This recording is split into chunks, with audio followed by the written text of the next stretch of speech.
దూత media power of news. హెచ్యూ భూములు అయితే ఏమున్నాయో రేవంత్ రెడ్డి గారు అన్యాక్రాంతం చేయడానికి ట్రై చేస్తున్నారు. హెచ్యూ భూములను రేవంత్ రెడ్డి గారు అన్యాక్రాంతం చేయడానికి కమిషన్ల కోసమే ఇక్కడ ప్రాజెక్ట్ కడుతున్నారని అంటున్నారు. దీని గురించి మీరేమంటారు? ఏదైతే హెచ్యూ 400 సర్వే నెంబర్ 400 ఎకరాల భూమి ఉన్నదో దాని గత ఉగాది రోజు 50-60 బుల్డోజర్లను కలిపి మొత్తం నీలమట్టం చేశారు. చాలా వరకు ప్రకృతిని నాశనం చేశారు ఈ యొక్క స్టేట్ గవర్నమెంటు. మళ్ళా విద్యార్థుల మీద లాటరీ ఛార్జీలు, విద్యార్థులతోని ఇద్దరి మీద కేసులు అయినాయి. ఇదంతా పెట్టుకొని మేము ప్రశాంతంగా ప్రొటెస్ట్ చేస్తున్నాం. కానీ నిన్న లాటరీ ఛార్జ్ కూడా చేసిరు. ఈ యొక్క ప్రక్రియ ఏదైతే ఉన్నదో సరే ఈ వీళ్ళని లీగల్గానే లీగల్కి సమాధానం చెప్పాలని చెప్పేసి వాటా ఫౌండేషన్ ఇంకో మేము మా ఇన్స్టిట్యూట్స్ పిల్లులు వేస్తే నేను ఒక్కరోజు తాత్కాలికంగా స్టే వచ్చినా కానీ వీళ్ళు పనులు కూడా చేసిరు. సుప్రీంకోర్టు ఈరోజు సుమోటోగా తీసుకొని నెత్తిన మొట్టికాయలు వేస్తేనే వాళ్ళకి అర్థమైంది. ఇప్పుడు 16 తారీఖు వరకు స్టే ఉంది. ఒక కమిటీని ఫార్మేట్ చేస్తున్నారు. కమిటీ రిపోర్ట్ చూస్తాం. నిన్న ఏదైతే సుప్రీంకోర్టు అడిగిందో ఇక్కడ హైకోర్టు రిజిస్ట్రార్ గారిని పొద్దున రిజిస్ట్రార్ గారి దగ్గరికి వెళ్ళడం జరిగింది. వెళ్ళి కలిసి మేము ఎక్కడెక్కడైతే డిస్ట్రక్షన్ జరిగిన ప్లేసెస్ చూపించినాము దగ్గరుండి. అక్కడ మేము ఏదైతే హైకోర్టు రిజిస్ట్రార్ గారు ఉన్నప్పుడు జింకలు ప్రత్యక్షంగా కనిపించినాయి. ఆయన కూడా జింకలు నెమళ్ళు. రేవంత్ రెడ్డి గారు అసలు యూనివర్సిటీలో జంతువులు యానిమల్స్ లేవంటున్నారు కదా. యూనివర్సిటీలో జంతువులు లేవని నేను అంటున్నా. ఇంకా పక్కన పెడితే వచ్చిన రిజిస్టర్ గారే చూశారు కదా, ఆయన లైవ్లో కనిపించినాయి కదా, మరి దాని ఏం చెప్తారు? విద్యార్థి నాయకులను ప్రతిపక్ష పార్టీ నేతలు రాజకీయంగా వాడుకుంటున్నారని అంటున్నారు వాళ్ళు. We're in a democratic country. First తెలుసుకోవాల్సింది, వీఆర్ ఇన్ డెమోక్రటిక్ కంట్రీ. ఈ దేశంలో ఎవరు ప్రొటెస్ట్ చేసినా ప్రతిపక్షాలు సమర్థిస్తాయి. మీరు ఒకసారి చూడండి, ఏ ఒక్క పార్టీ జెండా ఉన్నదా ఇక్కడ? విద్యార్థులు, స్కాలర్లు, రీసెర్చ్లు చేసుకుని వచ్చిన విద్యార్థులు మాత్రమే ఉన్నారు. ఎవరు సపోర్ట్ చేసారు. ఆ బారికేడ్ బయట వాళ్ళు ఉన్నారు సపోర్ట్ చేసి తప్ప ఏ ఒక్క నాయకుడు కానీ ఇక్కడికి వచ్చి స్థానం ఇవ్వలేము. మేము దాన్ని కాపాడుకున్నాం, ఆ గౌరవాన్ని కాపాడుకున్నాం. శ్రీధర్ బాబు గారు అంటున్నారు పర్యావరణాన్ని డిస్టర్బ్ చేయకుండా ఇక్కడ డెవలపింగ్ చేస్తున్నామని. 400 ఎకరాలు బయట డిస్టర్బ్ చేసి ఆయనే మాట్లాడుతున్నాడు. ఆయన చదువుకున్నప్పుడు స్టూడెంట్ చూలేడా? డిస్టర్బ్ చేసిన బయోడైవర్సిటీ మొత్తం డిస్టర్బ్ చేసినాక ఇప్పుడు ఆడ ఏం లేదు, మొత్తం నిలబట్టం చేసారు వాళ్ళు. చాలా వరకు డిస్టర్బ్ అయింది. మూగజీవాలు అందరూ లోపలికి వెళ్ళిపోతున్నాయి, కొన్ని చనిపోతున్నాయి. బయోడైవర్సిటీ జరగాల్సిన న్యాయం జరిగిపోయింది. మొన్నటిదాకా ఎయిర్ ఇండెక్స్ క్వాలిటీ ఇక్కడ 50 to 60 ఉండే. ఆ చెట్లు కొట్టేసినాక సడన్గా 120కి హైట్ అయింది. మహిళా స్టూడెంట్లపై పోలీసులు లాఠీచార్జ్ చేశారు నిన్న మొన్నగా చూసుకోవచ్చు. మరి దీనికి ఏ విధంగా చూడాలి?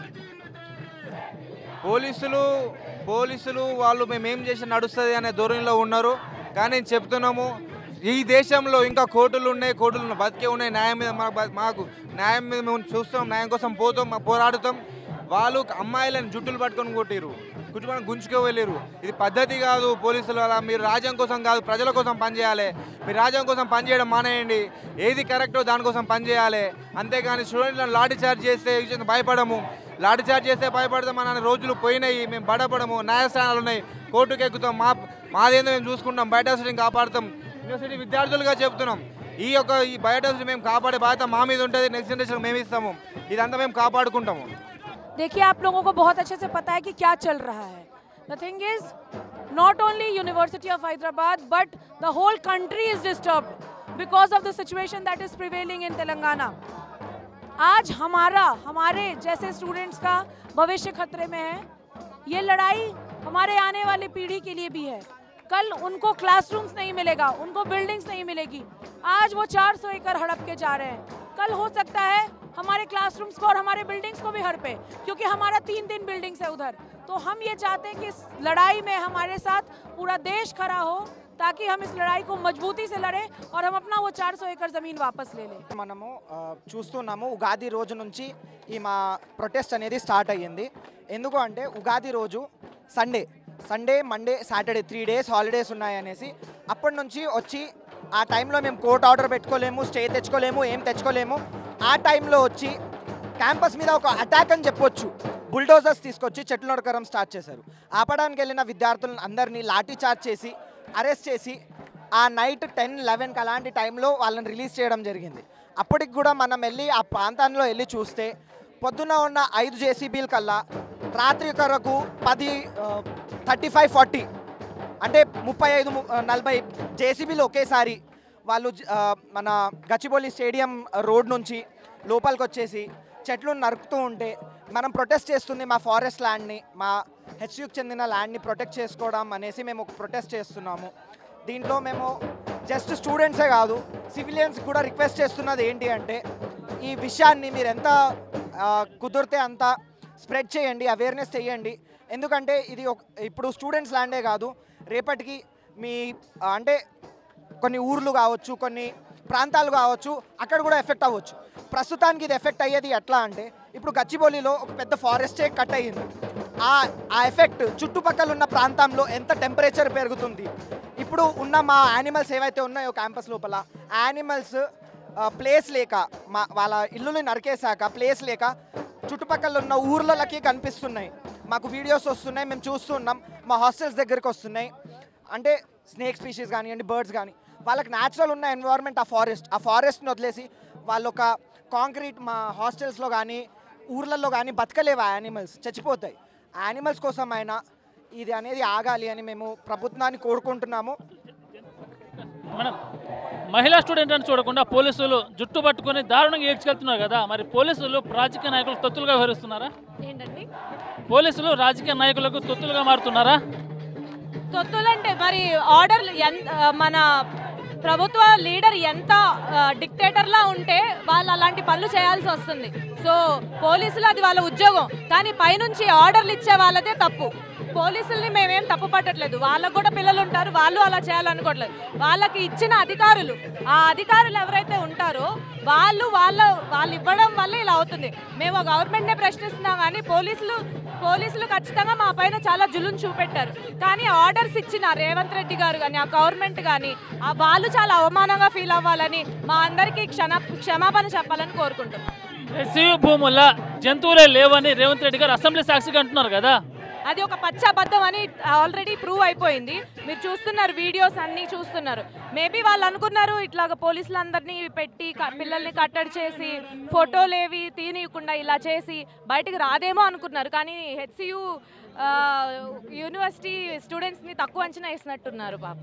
యూనివర్సిటీ విద్యార్థులను ఇటు బీఆర్ఎస్ నాయకులు కావచ్చు, బీజేపీ నాయకులు కావచ్చు, వాళ్ళను ప్రేరేపిస్తున్నారు, తప్పుదో పట్టిస్తున్నారని కాంగ్రెస్ నాయకులు ఆరోపిస్తున్నారు కదా. అది అస్సలు నిజం కాదండి. ఇదంతా స్టూడెంట్స్ వాళ్ళంతటా వాళ్ళు చెట్లు పడిపోతుంటే అలా జేసీబీలు వచ్చి ఉన్న ఫారెస్ట్ కవర్ అంతా నేలమట్టం చేస్తుంటే ఏం చేయలేని పరిస్థితుల్లో మాకు మేము అడ్మినిస్ట్రేషనే ఫస్ట్ కాంటాక్ట్ చేసాం. ఫస్ట్ ఒక జేసీబీ చూసినప్పటి నుంచి మేము అడ్మినిస్ట్రేషన్ దగ్గరికి వెళ్ళి క్వశ్చన్ చేస్తున్నాం. వాళ్ళు స్పందించకపోతుంటే మేము స్టూడెంట్స్ అందరం కలిసి మేమే ప్రొటెస్ట్ చేస్తున్నాం. అది ఎవరు వినిపించుకోకపోగా ఇంకా ఎక్కువ జేసీబీలో వస్తుండగా మేమే దీన్ని బయటకి ట్విట్టర్ ద్వారా అన్ని బయట open letter to Rahul Gandhi కూడా రాసాం. మేము ప్రతి ఒక్కరిని ఆఖరికి సెంట్రల్ మినిస్టర్ ఆఫ్ ఎడ్యుకేషన్ కూడా కలిసాం. ఒక పొలిటికల్ పార్టీ కానీ ఏ పార్టీ కానీ మమ్మల్ని ప్రేరేపించడం అస్సలు లేదు. మేము మా అంతటా మేము స్వచ్ఛందంగా మా స్వలాభం కోసం కూడా కాదు, ఇదంతా ఈ పర్యావరణంలో మేము ఉండేవాళ్ళం. మేము ఇవన్నీ చూసి తట్టుకోలేక మా కడుపు రగిలి మేము బయటకు వచ్చినాయి, కానీ ఎవ్వరూ మమ్మల్ని ప్రేరేపించలేదు. ఏ పొలిటికల్ పార్టీ దీని వెనక అస్సలు లేదు. చేయడానికి ట్రై చేస్తున్నారు. ఈ భూములు ప్రభుత్వాన్ని యూనివర్సిటీ కావని అంటున్నారు కదా.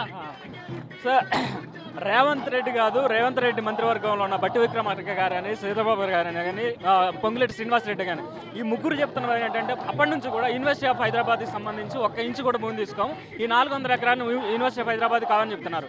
కానీ 2003 కింద ముందు ఈ భూములు ఎవరి చేతిలో ఉన్నాయి? ఎవరికి అసలు ఎందుకు ఐఎంజీ భారత్ అనే సంస్థకు వచ్చింది అంటే యూనివర్సిటీ ఆఫ్ హైదరాబాద్ ఎగ్జిక్యూటివ్ కౌన్సిల్లో 400 ఎకరాలకు సంబంధించిన మీటింగ్ అది డిస్కషన్ జరిగి యూనివర్సిటీ ఆఫ్ హైదరాబాద్ బెనిఫిట్ అవుతుంది. ఎందుకంటే స్పోర్ట్స్ డెవలప్మెంట్ అవుతాయి, యూనివర్సిటీ ఆఫ్ హైదరాబాద్ స్టూడెంట్స్ కూడా డెవలప్మెంట్ అవుతుంది అనే ఉద్దేశంతో 2003లో యూనివర్సిటీ ఆఫ్ హైదరాబాద్ అగ్రిమెంట్ చేసుకున్నారు. ఈ భూములను ఆంధ్రప్రదేశ్ గవర్నమెంట్కి ఇస్తే ఆంధ్రప్రదేశ్ గవర్నమెంట్ ఐఎంజీ భారత్ సంస్థకి మరి ఆ స్పోర్ట్స్ డెవలప్మెంట్ జరగకపోగా యూనివర్సిటీ ఆఫ్ హైదరాబాద్ ఆ ల్యాండ్స్ ఆయన కోర్టులో నలిగాయి. ఇప్పుడు తీర్పు వచ్చింది గవర్నమెంట్ సంబంధించిన ల్యాండ్ అని, కానీ అగ్రిమెంట్ ప్రకారం రావాల్సిన 400 ఎకరాలు యూనివర్సిటీ పథకానికి ఎందుకు వెనక్కి ఇవ్వట్లేదు? ఆ ఉద్దేశంతో యూనివర్సిటీ ఆఫ్ హైదరాబాద్ స్టూడెంట్స్ మార్చి 13 నుంచి ప్రొటెస్ట్ చేయడం జరిగింది. ఈ విషయాల్లో టెక్నికల్గా అంటే ఐఎంజీ భారత్ కానీ ఆంధ్రప్రదేశ్ గవర్నమెంట్ కానీ జరిగిన అగ్రిమెంట్ ఉంటే బయట పెట్టండి. అందులో రాసున్నది మీరు కనుక డెవలప్ చేయకపోతే university of Hyderabad lands university of హైదరాబాద్కే ఉండాలి. ఈ పాయింట్ మీద university of Hyderabad students dharna చేస్తున్నారు.